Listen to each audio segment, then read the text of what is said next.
দর্শক আমন্ত্রণ আজকে চট্টগ্রামের আয়োজনে। শুরুতেই জানিয়ে দেব শিরোনামগুলো। বাঁচানো গেল না চট্টগ্রামে দুর্বৃত্তদের গুলিতে আহত শিশু রেশমাকে। অস্ত্রধারী সন্ত্রাসীদের সর্বোচ্চ সাজা নিশ্চিতের দাবি পরিবারের। দীর্ঘদিন বন্ধ থাকায় নষ্ট হচ্ছে কুতুবদিয়ার বায়ু বিদ্যুৎ কেন্দ্রের যন্ত্রপাতি। অপরিকল্পিত উদ্যোগ আখ্যা স্থানীয়দের। পলাতক প্রকল্প বাস্তবায়নকারীরা।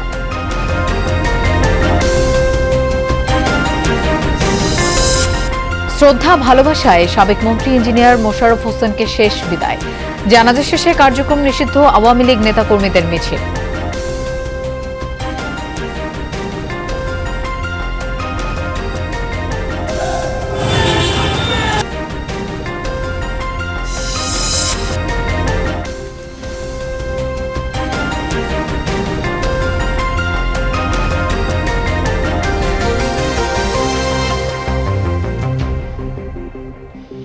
দর্শক এতক্ষণ শিরোনাম দেখছিলেন, আপনাদের সঙ্গে থাকছি আমি মৌসুমী আহমেদ লোপা। এবার যাচ্ছি পুরো খবরে। 7 দিন মৃত্যুর সাথে লড়াই করে অবশেষে না ফেরার দেশে চলে গেল চট্টগ্রামের বায়েজিদে দুর্বৃত্তদের ছোড়া গুলিতে আহত শিশু রেশমা। সকালে চমেক হাসপাতালের আইসিইউতে শেষ নিঃশ্বাস ত্যাগ করেন সে। চোখ দিয়ে ঢুকে মাথার পেছনে আটকে ছিল গুলি, ফলে অস্ত্রোপচার করা সম্ভব হয়নি। মাথা থেকে বের করা যায়নি গুলি। চিকিৎসকরা জানান গুলিবিদ্ধ হওয়ার পর থেকে শিশুটির ব্রেইন ডেড ছিল।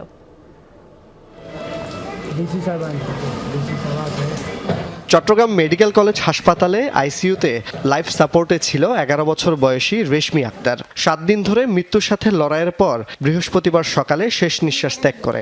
মরদেহ হস্তান্তর করা হয় স্বজনদের কাছে।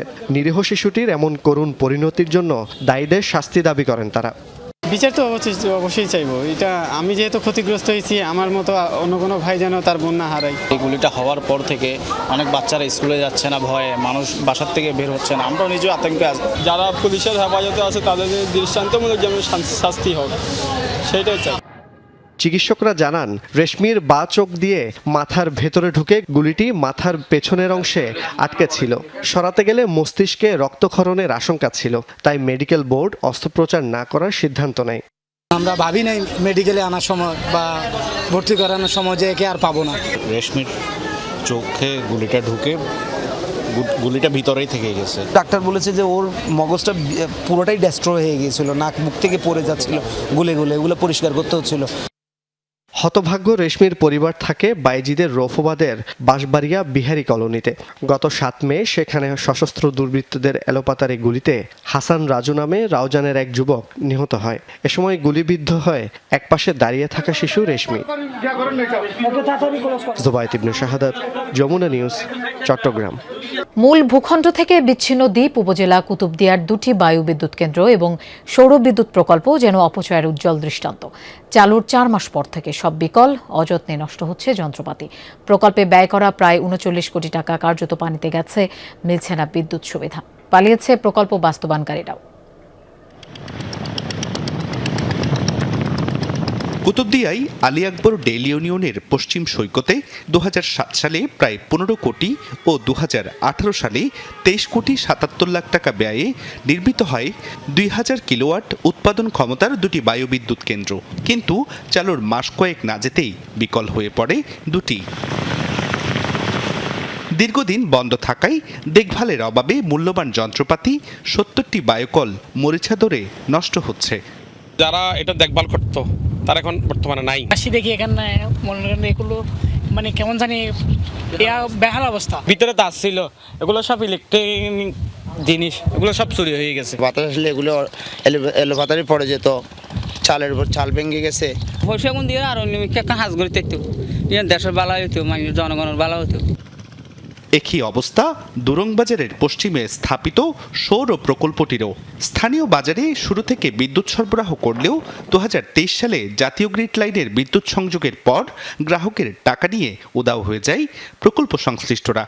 প্যানেল ভিত্তিক যদি বিদ্যুৎ চালু করা হতো, এলাকার মানুষ উপকৃত হতো। এই সময়ে যুদ্ধ পরিস্থিতিতে দেশে তীব্র জ্বালানি সংকট। এই একটা লাইট যে 24 ঘন্টা জ্বলে, এটা একটা ফ্যামিলি মানে কি ইউজ করার মতো নষ্ট হয়ে যাচ্ছে। 60-70 লাখ টাকা মতো শুধু মিটার বানিয়ে জন্য ওরা অ্যাডভান্স নিয়েছে। স্থানীয়দের অভিযোগ, বায়ুবিদ্যুৎ প্রকল্প ও সৌরবিদ্যুতের প্রকল্পগুলো অপরিকল্পিত উদ্যোগ, অনিয়ম, দুর্নীতির কারণে যার সুফল পায়নি দ্বীপের মানুষ। চলমান জ্বালানি সংকটের এই সময়ে এসব প্রকল্প সংস্কার করে পুনরায় চালুর দাবি তাদের। ভবিষ্যতে যেন এই বিদ্যুৎ সংকট না হয়, তার জন্য এই যে মিনিগ্রেড যেগুলো বেসরকারিভাবে বিদ্যুৎ প্রকল্প আছে ছোট ছোট, এগুলা চালু রাখলে হয়তো আমরা কিছু সুফল পাবো। আমরা সরকারের কাছে দাবি জানাই, এটা সরকারি সম্পদ, এই সম্পদকে রক্ষা করলে অন্তত এই লোডশেডিং এর মুহূর্তে আমরা ওখান থেকে 1 মেগাওয়াটের মতো ব্যাকআপ পেতাম। তবে বিদ্যুতের চাহিদা মেটাতে বিকল্প উদ্যোগের কথা জানায় প্রশাসন।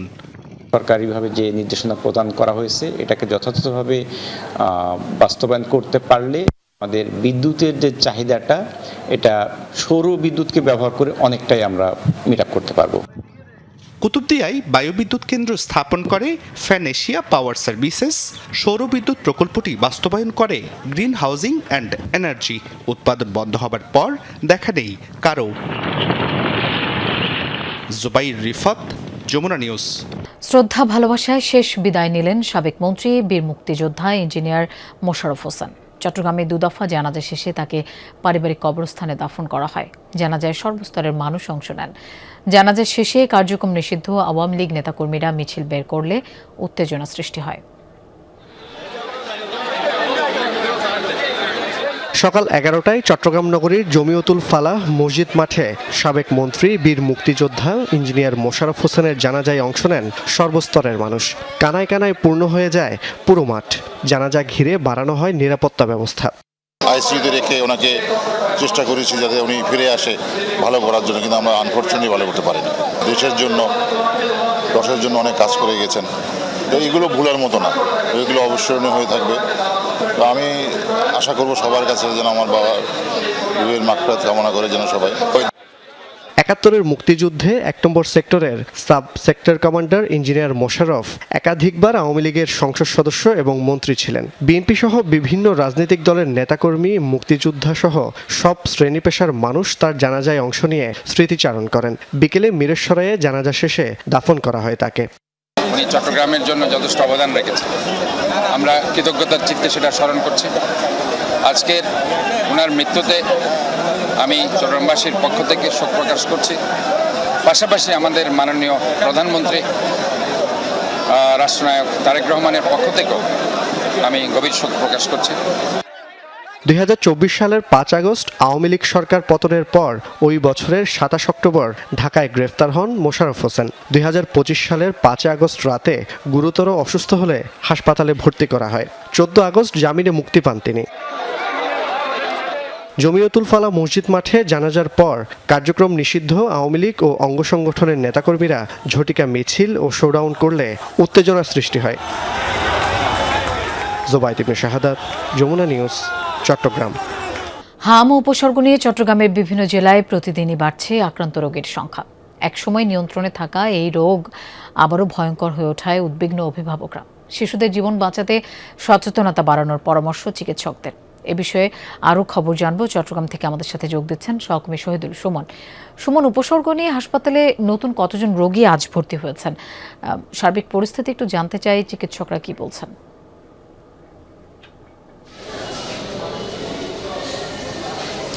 লোপা, প্রথমেই আপনাকে একটু কথা বলি যে সিভিল সার্জন কার্যালয় থেকে যে তথ্য পাঠানো হয় এবং হাসপাতালগুলো থেকে আমরা যে তথ্য পাই, দুটির মধ্যে আসলে বিস্তর ফারাক রয়েছে। আমি এই মুহূর্তে চট্টগ্রাম মেডিকেল কলেজ হাসপাতালের যে হাম ওয়ার্ড রয়েছে এখানে রয়েছে এবং এখানে আজও কিন্তু অনেকেই ভর্তি হয়েছেন, অর্থাৎ শতাধিক শিশু কিন্তু আজকেও উপসর্গ নিয়ে চট্টগ্রাম মেডিকেল কলেজে এসেছেন এবং তাদের মধ্যে যেহেতু চট্টগ্রাম মেডিকেল কলেজ বা চট্টগ্রামে হাম পরীক্ষার কোনো আসলে শনাক্ত করার কোনো পরীক্ষার ব্যবস্থা নেই, সেক্ষেত্রে কিন্তু এখানকার যারা উপসর্গ নিয়ে আসেন তাদেরকে কিন্তু নমুনা নিয়ে ঢাকায় পাঠান এবং সেখানে থেকে রিপোর্ট আসা পর্যন্ত কিন্তু অপেক্ষা করতে হয়। যদিও বা সিভিল সার্জন কার্যালয় থেকে যে তথ্য দিয়েছে সেখানে গত 24 ঘন্টায় চট্টগ্রামে কোনো ধরনের হামের রোগী আসলে শনাক্ত করতে পারেনি এমন তথ্য দিয়েছে। তবে আমরা যে বিষয়টি চট্টগ্রাম মেডিকেল কলেজ হাসপাতালে নিশ্চিত হামে 3 জনের মৃত্যু হয়েছে, কিন্তু সিভিল সার্জন কার্যালয় থেকে যে তথ্য আমাদেরকে দেওয়া হয় সেখানে পুরো চট্টগ্রামেই হামে 1 জনের মৃত্যুর কথা তারা বলে, এবং 35 জন শুধু চট্টগ্রাম মেডিকেল কলেজ হাসপাতালে হামের উপসর্গ নিয়ে মৃত্যুবরণ করেছেন। এটি চট্টগ্রাম মেডিকেল কলেজ হাসপাতালের পরিচালক নিশ্চিত করেছেন, কিন্তু চট্টগ্রাম সিভিল সার্জন থেকে যে তথ্য দেওয়া হয়েছে সেখানে হামের উপসর্গ নিয়ে 7 জনের মৃত্যুর কথা বলা হয়েছে। অর্থাৎ হাসপাতালগুলো থেকে যে তথ্য আসে এবং সরকারিভাবে সিভিল সার্জন কার্যালয় থেকে যে তথ্যটুকু আমরা পাই সেটির মধ্যে বিস্তর ফারাক কিন্তু আমরা লক্ষ্য করি, এবং হাসপাতালগুলোতে যে চাপ আমরা শিশু রোগীদের দেখি এইসব জায়গা থেকে আসে, এবং কিছু রোগী কিন্তু আসে তারা নোয়াখালী এবং ফেনী কুমিল্লা থেকেও আসছেন বলছেন। অর্থাৎ যে রোগীরা এখানে আসেন তাদের যেমন টিকা দেওয়া এটিও, এবং তারাও কিন্তু চট্টগ্রাম জেলা এবং আশেপাশের জেলাগুলো থেকেই মূলত আসে। চট্টগ্রামের যে সরকারি হাসপাতালগুলো রয়েছে সেখানে হামের জন্য আলাদা কিন্তু আমের যারা রোগ এখানে ভর্তি হচ্ছে তাদের চিকিৎসা নেই। সব মিলিয়ে আসলে আমরা যে তথ্য পাই সেটি সিভিল সার্জন থেকে বলা হয়েছে এখন পর্যন্ত 115 জন হামের শনাক্ত হয়েছে নিশ্চিতভাবে, এবং 1 জনের মৃত্যু হয়েছে। তবে হাসপাতালগুলোতে এসে আমরা ভিন্ন চিত্র দেখতে পাই। শহীদুল সুমন, আপনাকে ধন্যবাদ আমাদের সাথে যোগ দেওয়ার জন্য। ওমান প্রবাসী 4 ভাইয়ের মর্মান্তিক মৃত্যুতে শোকে স্তব্ধ চট্টগ্রামের রাঙ্গুনিয়ার লালানগর গ্রাম। বিয়ের বাজার করতে বেরিয়েছিলেন একসাথে। গ্রামের বাড়িতে আনন্দ উৎসবের আমেজ, কিন্তু মুহূর্তে তার রূপ নিল বিষাদে। গাড়ির ভেতর থেকে 4 ভাইয়ের মরদেহ উদ্ধার করে ওমান পুলিশ। রাঙ্গুনিয়ার লালানগরে যে বাড়িতে থাকার কথা উৎসবের আমেজ, সেখানে এখন শোকের ছায়া। ওমানে দুর্ঘটনায় 4 ভাইয়ের মর্মান্তিক মৃত্যুতে স্তব্ধ পুরো গ্রাম। স্বজন হারানোর আর্তনাদে ভারী আশপাশের পরিবেশ। মোট 5 ভাইয়ের মধ্যে ওমানে থাকতেন এই 4 জন। এরা হলেন রাশেদ, শাহেদ, সিরাজ ও শহীদ। এর মধ্যে একজনের বিয়ে। 15 মে তাদের মধ্যে 2 জনের দেশে ফেরার কথা। সেজন্য একসাথে বিয়ের বাজার করতে বেরিয়েছিলেন 4 ভাই।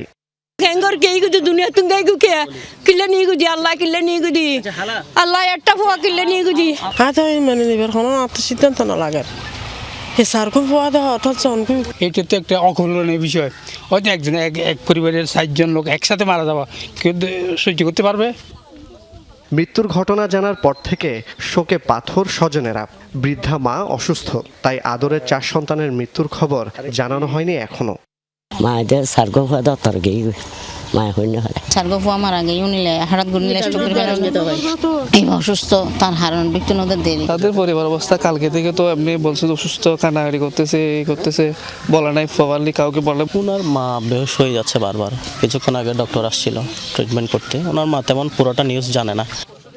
মৃত্যুর ঘটনা সুষ্ঠু তদন্ত ও মরদেহ দ্রুত দেশে ফিরিয়ে আনতে সরকারের সহযোগিতা চান স্বজন ও এলাকার মানুষ। তাদের মরদেহগুলো যে কোনো ব্যবস্থায় যে কোনো সহায়তা করে সবাই এখানে তাদের যদি পরিবারের কাছে হস্তান্তর করলে। গ্যাস লিকেজ হয়ে যদি মারা যায় 4 জন মানুষ তো একসাথে মারা যাওয়ার কথা না, কারণ গ্যাসটা এমন একটা জিনিস যে কোনো সময় যদি নির্গত হয় এটা আমাদের নাকে প্রথমে লাগে। সুষ্ঠু এটা তদন্ত করে যত দ্রুত সম্ভব তাদের লাশগুলো আমাদের দেশে পাঠানোর ব্যবস্থা করা।